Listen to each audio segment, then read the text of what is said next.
On this channel, I frequently refer back to my experience as a professional dungeon master at a local board game store where I worked for 3 years. Shortly after I left, I made an unscripted rant video about why. It wasn't a great take. I had had a few drinks, I rambled for over an hour, and I made some really wild claims like comparing selling Magic the Gathering cards to selling crack, something I was quickly put in my place on by a friend who had literally had to sell crack in the past. But I still want to share my story, mostly as a warning to fellow geeks who might find the idea of a game store job or professional dungeon master appealing. Every week, we had multiple people ask about jobs or drop an application because when you love role playing games and board games, you think talking about them all day for money is going to be a good time. And for many folks, some of them watching this video, it still is. But it's not quite so rosy, and I think the myth needs to be dispelled. I have good reasons for why I left, and I'll be going through all of them as quickly as I can in a top 10 list. But first, a little context. It's important to know what my job was and how I got there. Not every board game store or DMing gig is the same, so the details of my particular situation matter. In the summer of 2019, I was a 20 something college dropout pizza delivery boy in a new city. I wasn't actually looking for a board game store job, but when a couple of friends in a D&D meetup group were offered interviews, they passed on the opportunity and recommended me instead. So, about a week later, I showed up for a practical interview with a 1 hour one shot that really impressed the staff. Then followed that up with a more traditional job interview with the retail manager, because rather than a part time gig worker, they wanted full time employees who could both run games and sell them. I had a leg up on everyone else because I was the only one who could put Game Master on my resume, having served in the role at a board game cafe in my old city and being familiar with a couple hundred popular board games. So I got hired. I spent about one third of my hours running and preparing for D&D sessions, which were mostly summer camp and after school campaigns for kids anywhere from age 8 to 17, plus a few campaigns for adults. While the adult games were nice and totally in my wheelhouse, the real money for the store came from the kids' games. Eventually, I was promoted and given a raise as I took on the role of department head of the Dungeon Master staff, meaning that part of my job was now hiring, training, and scheduling new Dungeon Masters to run more games for the store. It was a really great job. I met a good number of friends there who I still talk to, and I still have a lot of respect for the business and the managers still working there. But you'll see why a number of factors meant it was time for me to move on to something else. Without further ado, here's the top 10 reasons why I left my board game store job. Reason number 10 is retail work. I think a lot of time geeks are so enamored by the board game and magic card aspect of working at a board game store that they forget it's a store. You know, all the issues with customer service and stocking shelves that either you have experienced or you have heard a friend complain about apply to a board game store. So I'm not going to spend any more time on it. You've already heard what this is about. But for reason number 9, let's talk about the board games in particular in what I'm going to call alienation from product. I used to really, really love board games. And when I got the job, I tried to keep up with all the new board games and Kickstarters coming out so that I could participate in conversations with our customers, which is good. But as the job went on and I had less and less time to actually play board games myself, but spent more time researching games, it meant that I knew more facts but had less practical experience. And this was at a time when so many new board games were coming out every month, every week, that I started to be jaded. Anytime a new game would come out, I would be like, oh, okay, it's like that one plus that one with a Euro twist, whatever next. I stopped caring about board games, and that sucks. I want to care about it. But I think more so than the me factor was the customer factor of it. I would answer a lot of questions and try to get them a new game that they were really looking for. And a lot of the times the response was like, you know what? I was looking for something that was really like this that I have at home, so I think I'll just keep that. And it's like, okay, sure, that's fine. Um, Other times they were really excited to buy something that they had heard information about that I was able to give a recommendation for, but we had an increasing number of people who talked to us about how they didn't have friends or time to play the games that they were buying. So it all created this general sense that rather than selling the fun experiences that I had signed on for, I was selling bookshelf decorations. Now, we were a small staff, no more than a dozen of us, and everybody kind of had their niches. There were people who were good with board games, people who were good with RPGs, and people who were good with magic. I was one of the few Iron Men in the building. I could talk about all three. My only blind spot was Warhammer, but we didn't really have a Warhammer person at all, and most of the people buying Warhammer were their own experts. Anyway, I did take on the pressure of being the D&D guy once I got hired, and while I knew about some indie RPGs and was excited to talk to customers about those smaller RPGs, we had an extremely small bookshelf space for selling RPG product. So anything that wasn't D&D had to justify its presence, and that just didn't happen, particularly once we started running our own D&D events and sold more and more D&D product, and it all created this atmosphere where we have a monopoly, or rather D&D has a monopoly on our RPG section and a monopoly on my brain. I can't spend time researching indie RPGs that we're not going to sell because I have to know the new D&D product front to back. And if you want more thoughts on this and kind of the problems with D&D and my stresses over it in the last 10 years, I have a whole video on that called Sunk Cost. Reason number 7 is alienation from the community. Now, many local game stores are often referred to as a third space for geeks. You have home, you have work, and then you have a third space in the community you can go to hang out and be you. And that's very important, and it's why local game stores are part of the lifeblood of the board game and RPG and trading cards space. But once I got the job, this was now my second space. My third space was gone.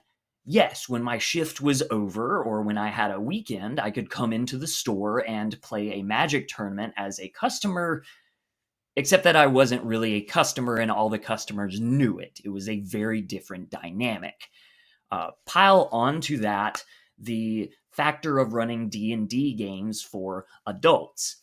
I had only ever done this with friends or with occasionally with friends of friends who were like, "Hey, this is the D&D guy. Let's go play a game with Jackson. I hear he's cool." And then I would play a game with them for one night and never see them again, but it was still a friendly interaction. With running D&D in a store like this, my D&D groups weren't my friends. Even if we were friendly with each other, there was always that professional boundary, and I can't think of another way to describe this other than a stripper who flirts with you but who you cannot date. Reason number 6 is management, and I don't mean the management of the store. By and far, they were pretty cool people. I mean me being a manager. I had no experience or training for this. It just so happened that our event coordinator kind of ghosted and somebody had to step up. So I took the initiative and said, I'll do it, even though I have no idea what I'm doing. And the owner said, you know what, Jackson, sure, we'll let you try this out. And I was reasonably successful. Like, our events made money. The staff was pretty happy. The customers were happy and kept coming back to the events that they were coming to. But I did also fire 2 people. That sucked. And just the whole aspect of now I'm not just running D&D games, but I am having to be the scheduler and the event planner, which is already kind of the worst part of being a dungeon master, and now I'm having to do that for a whole store and a whole community on top of running games. And before somebody types it in the comments, reason number 5 is a skill issue. I was not perfect at my job. I was a really, really good dungeon master, but I was not a good event planner. I was terrible at marketing. And while I was able to retain customers on pretty typical, adult D&D campaigns and kids summer camps, and that's good, I had a pretty bad track record at pulling people in for new concepts and new events. My customer service in general needed work, especially as I became more jaded with the products. It was hard for me to keep up a smiling face and really recommend stuff and push sales the way that our business needed. Yeah, I could have been better at my job. And we do need to address one of the most important aspects of a job, and that is reason number 4, money. The pay and the hours that I was getting at this board game store were not sustainable. And that while some of that might fall a little on the business, who is doing pretty good now. They seem to be taking care of their staff well. There's talk of a union. That's nice. Um, Part of that goes back to the skill issue. If I was better at pulling in people to new events, I would be essentially making more hours for myself. Because I couldn't do that, I had less going on. Yeah, because I wasn't as good at selling games by the end as some other people, I wasn't getting as many hours on the floor. I get that. There is also the aspect of being in a board game store and loving board games and magic cards and D&D and wanting to buy product. And I'm sure that this is something on a lot of people's minds when they apply or ask about a board game store job is what's the staff discount? Now, I had a pretty hefty staff discount, 25% off magic products, 40% off everything else. That's cool. But it wasn't enough to fight off my impulse control and how much product I was buying. Uh, Too much of my paycheck was going back to buying more shit for me, or sometimes for gifts and stuff. That's cool too. But basically, I wasn't getting the pay that I needed to sustain the lifestyle, especially with all the extra games I was buying, and I should have budgeted better.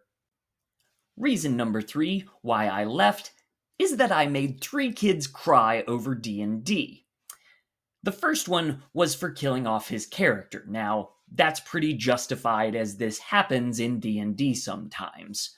Uh, Number 2, I once killed a character's pet ooze.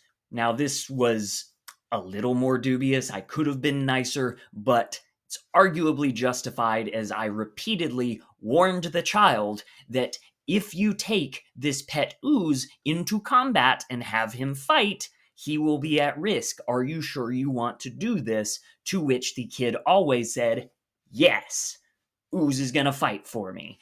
And I said, okay. And when he fought the final boss monster and the ooze made this grand sacrifice to help defeat the dragon turtle, the other kids saw it as this great moment, and this kid cried because I killed Gooby the ooze. Uh, so while sad, I will say at least that happened in a D&D game rather than the child putting a puppy in danger. Anyway, the third kid I made cry over a very minor discipline thing. He said something very rude to another child, and I had to immediately put that down. But he flipped and cried, and it turned out that this after I left, this kid had some other issues, and it was just a legitimate emotional meltdown. That was probably not my fault, but anyway, all three of these situations combined to a factor where I felt very unprepared for all of this and I felt guilty. Um, Looking back now and talking to other educators, crying kids is going to happen. But at the time, I was really hard on myself about it. For reason number two for me leaving, I have to talk a little bit about Magic the Gathering.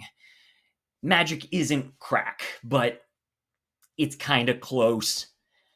And actually, customers frequently shared their dissatisfaction with Magic as a product while they were giving me more and more money for the product. And I would be pretty real with them sometimes and say, like, hey, man, I heard this set's not very good. You told me that you've been docked hours and might get laid off. Are you sure you need 2 boxes this week? Yeah, man, I need it. Okay, it's my job. Here you go. Now, compounded on this factor was that we worked really hard and earned a status as a WotC Premium store. This is a distinction that only a few local board game stores get. We were only the second one in our big city to have it, so it was kind of a big deal, but it came with increased pressure from Wizards of the Coast to sell even more Magic and even more D&D. So you can see how this would compound the whole monopoly factor of the product that we're selling in the game store as a whole. Now, I have some complicated feelings about Magic the Gathering that is probably enough to make a future video on, but my hot take is children should not be allowed to buy trading cards. Magic the Gathering, Pokemon, any of that. I'm also accounting Fortnite loot boxes. You wouldn't let a 12-year-old play a slot machine. You also shouldn't let them buy a pack of Magic cards because they cannot conceptualize the gambling aspect and the secondary market. Don't know how to enforce that law. Don't know if it should be state or federal, but kids should not be able to buy Magic cards. Probably not 18 or under. I think if you can drive a car, you can buy some Pokemon. So we'll say 16 or under. I hated selling Magic cards to kids, knowing that the cards weren't worth anything and that they weren't going to get played, but the kids were going to spend all of their allowance on it anyway. It's just not a good feeling. Reason number one for why I left my board game store job is alienation from the self. Now, in case you can't tell from me having a whole deeply personal YouTube channel about D&D and role-playing games, this stuff means a lot to me. I consider it my art that I put out into the world and share with friends. So by commodifying that art and coming back week after week, trying to boil it all down to the least amount of time possible, to the most profit possible, and thinking about it in terms of that efficiency and time management more than just what can I do to make something that is fun for me and fun for the people at my table. D&D began to lose its magic. And this is something that is also experienced by artists, musicians who find success and now have to, make hits rather than making the stuff that was most personal to them. Visual art, you have heard this. Similar to you have heard people complain about retail jobs or experience something with it yourself. You have experienced your art losing its magic or your artist's friends struggling with this exact same thing. And that is what I was experiencing with running my D&D games week after week, sometimes 6 games at a time on top of whatever I was trying to do with friends when I wasn't at work. And it really got to me. It got really, really tough. and I was falling out of love with my hobby and with my art, and I just couldn't do it anymore. But I also need to talk about reason zero, and that is the pandemic. Everything that I just described got so much worse when you put it in the context of peak 2021 quarantine mode. This was a devastating time for local board game stores, and a lot of them didn't make it through. Ours did, miraculously, probably in part because I was able to push all of our events online and make that happen, but that also came with a lot of unique pressure on me. But everyone at the store was on edge. The event coordinator who ghosted the situation, which was kind of a dick move, also probably did that because, unlike me, he had a whole family of kids to take care of during this time. So I do not envy the pressure that he had. The retail manager that hired me went absolutely ballistic and had to be fired. And I don't totally blame her because she had a lot of pressure on her to keep this business afloat when customers couldn't walk around our store and see our products. And the owner, who had previously taken a backseat position, went in to save his business, and he was, I think, overworking himself. And then there's the customers who were desperate for new games and experiences to bring back home and bring them some kind of satisfaction, only to find that that satisfaction was inadequate compared to the crisis we were all living through.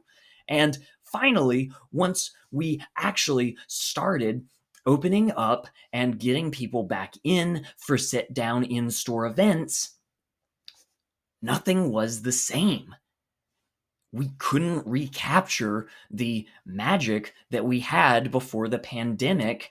And that was kind of the last straw that got to me and why I had to leave. So that's my story. Thanks for listening. Hope you got something out of it. Your story may be different, but I would advise giving it some extra thought if you're considering a board game store job or becoming a professional DM. If you work in one of these jobs now and still love it, good. I'm happy for you. Maybe you can leave a comment about what made your store different so that we can all help each other avoid unfortunate work experiences. But for me, I don't think I'll ever go back to the board game store or paid DMing. I like my current job a lot better. It pays more and it's less stressful. And I still get to share awesome experiences and professional tips with you guys through YouTube. So that's all. Have a Nat 20 day. Bye bye.